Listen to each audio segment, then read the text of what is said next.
Hey guys, Zangetsu 134 here, doing my own vlogs, this time.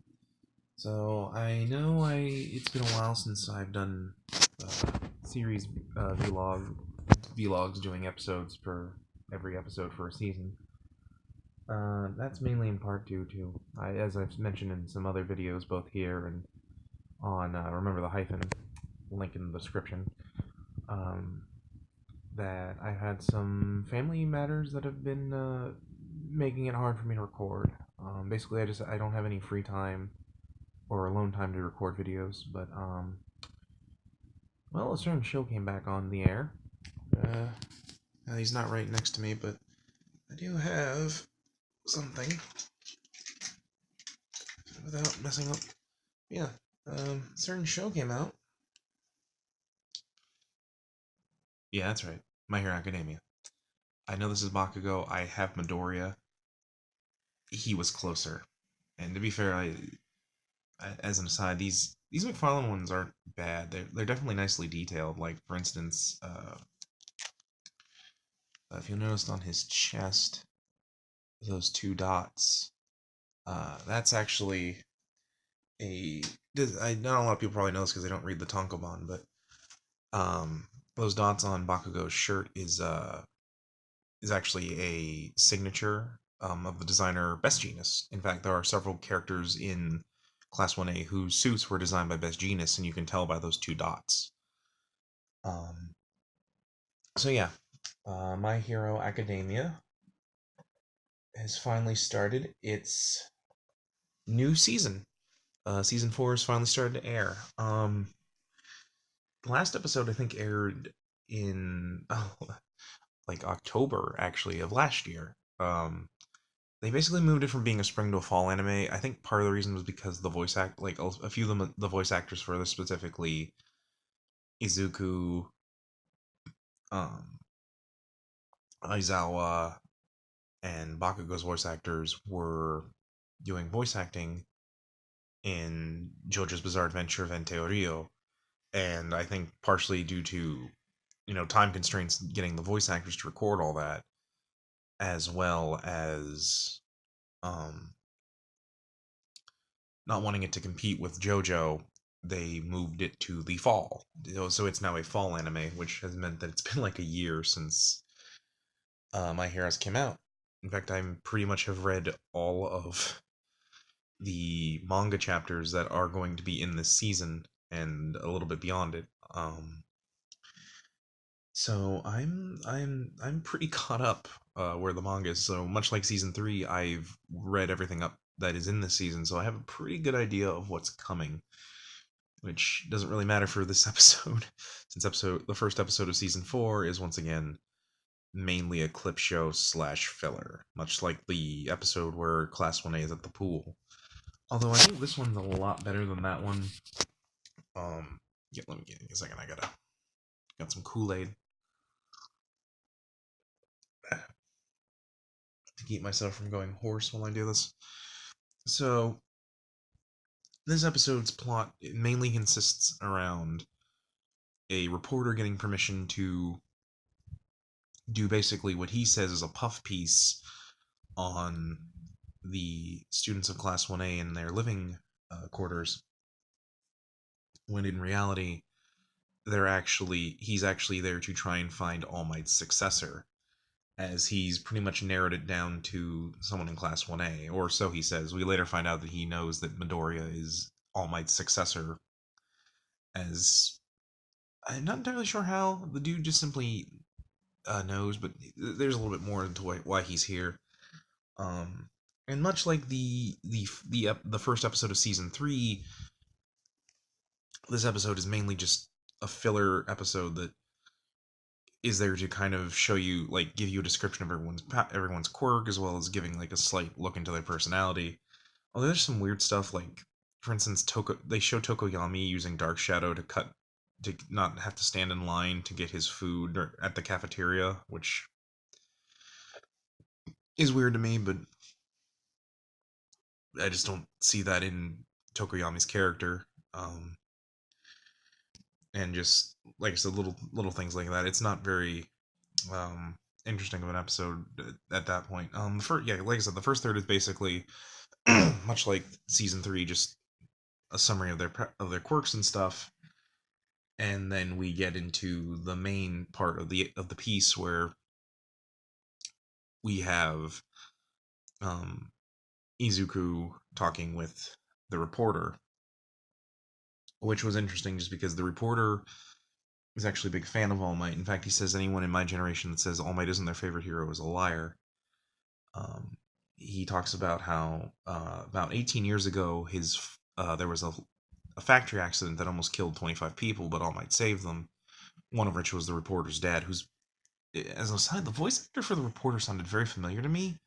He almost sounded like I want to say he was the voice of young Joseph in JoJo's Bizarre Adventure Battle Tendency. I don't think that was the case. Regardless, his voice was very familiar to me, and I could not tell you who it was. Um, Basically, he said he was going to he came here not actually to give the scoop like he originally said. He actually just wanted to meet All Might's successor because, as mentioned previously in season three, with the ending of All Might, it seems like this melancholy has begun to seep into the society of that world, as they really do not know what to do now that there's no longer a symbol of peace. So everyone fears that a villain uprising is soon to start, which, if you've read the chapters where this season is taking place in the manga, that's not something that is unreasonable for most people to believe. So, but however, him meeting Izuku, he basically says, I want, I'm glad that the next symbol of peace is you, and I think that the future is in good hands. And he reveals his quirk, which was interesting because he's a reporter, but he never has a camera on him. It turns out his quirk allows him to make cameras out of his body, which is pretty cool. I actually have to admit that I thought it was an interesting quirk, and that his chest can print out basically Polaroids basically. However, and he holds on the picture and he says, "I want to use this for when I write a book about you, the symbol of peace, his early days, basically." And he leaves, which fills Izuku with a lot of happiness that there are people that are rooting for him, and that while he still has a long way to go in being a hero, he knows that there are people counting on him. And more or less, the episode ends with a hint at the next big bad of uh, part part of season four, which we'll be getting to. Otherwise, it's okay. Like I said, it's fun. There's some little fun bits to kind of give you an idea of who these characters are if you've never seen any the first three seasons. Which, why haven't you? And if you haven't watched those, go to Funimation or pick up the box sets, because the entirety of the first three seasons are on DVD. It was interesting that they actually bring up David Shield and Izuku's, or not Izuku, All Might's early days, showing that yes, the movie is canon, which it always was, because Horikoshi wrote that. So with anime, I always consider if the movie is made by the author, it's usually canon, um, or if not, it's at least considered to be something important. For instance, some of the Dragon Ball Z movies that were actually written by Toriyama, I consider being canon, particularly stuff like Wrath of the Dragon, um, and stuff like that. Uh, it was also interesting that, particularly the ending. But before I get to that, I will say that I like the opening. It wasn't bad, but I'd have to listen to it a few times and hear the full before I give my full like of it. I mean, the endings are interesting, but usually they're not. Or the openings are interesting for the show, but usually they're not super great. Well, I shouldn't say that, because I liked Odd Future and Make My Story and Peace Sign, but um, a couple of the openings, like particularly the second opening for season two, is not really that memorable, but it's okay. I mean, I love that shot where all of Class 1A is standing there, and some of them are smiling, and has a serious look on his face, but then you have Bakugo doing his face, and it kind of ruins the picture. Um, we do see a lot of stuff in the opening and talks about uh, how uh, Mirio was a potential candidate for being big All Might's successor, since he's interning for Night Eye, who was All Might's sidekick. Which I can't remember they brought up that he was his sidekick at the end of season 3. I don't think they did, so this is kind of the first hint, which will be brought up in the next episode when they get into um, the internship arc, which is the next arc. Well, it's more of a mini arc that leads into the overall arc. That's going to be the first half of season 4. I do think that this season is going to once again be kind of split into two halves, especially since for being such a major arc, the overhaul arc. Since I might as well just say it, is kind of short for what it is, but not bad. We also get the ending, which the less so the ending song, but the visuals were very interesting because they're pictures of the childhood of a character that's going to be introduced this season, which I found kind of odd because they're a lot more happy than I would honestly believe, especially since I know this character's origins since I've read through the manga at this point, but um let me just say this: it's going to be tonal whiplash for when you finally get to it, we actually get into that character's background and stuff. So overall, I this wasn't a bad opener, and I at least liked that it was at least the parts with the photographer where we were seeing the after effects of All Might no longer being able to be the number one hero has taken on society, and the people that are trying to find who the next hero should be was interesting.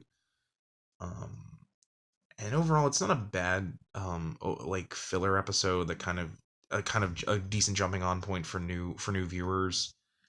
Um, Honestly, if you haven't watched it yet, just wait until episode 2 comes out. It's a skippable episode.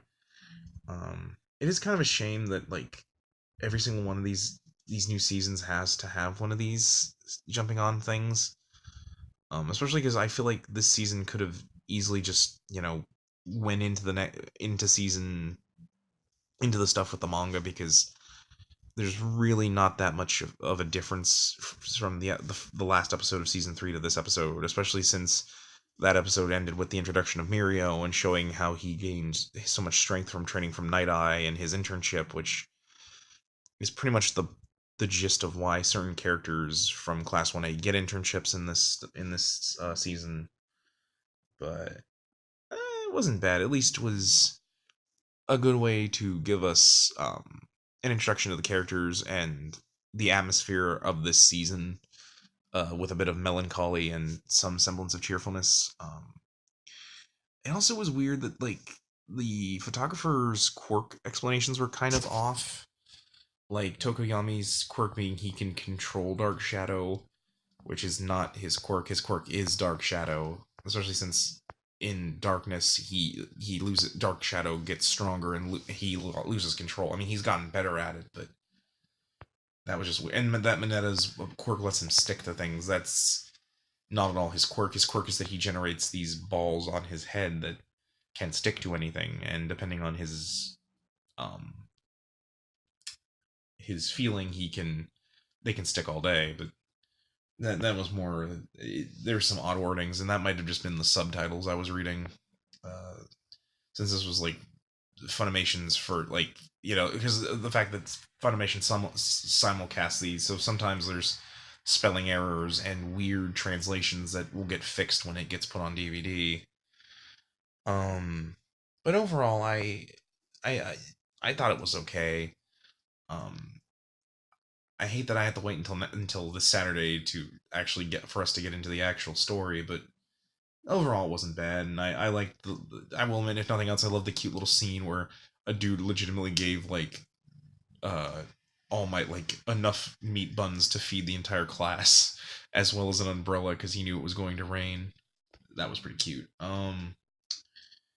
But like I said, it was at least a fun little uh, thing if you're not if you're new to the thing. And as for me, who's been waiting like a solid year to get my hero fix, it was at least entertaining for me.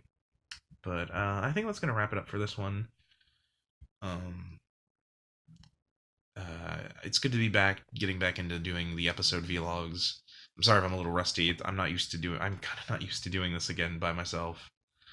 But I'm glad to be doing this. I'm sorry I'm not doing 0-1. If you want to know I think it's good. I think 0-1 has been a pretty solid season so far.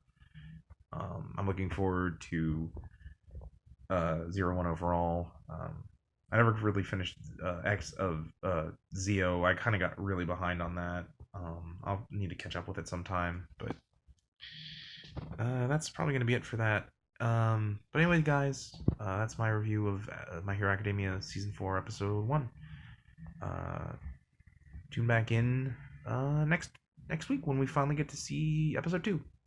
Until then, guys, I'm Zangetsu 134, and as always, take care. And also follow the link for Remember the Hyphen. I want us to get some good views there. Bye.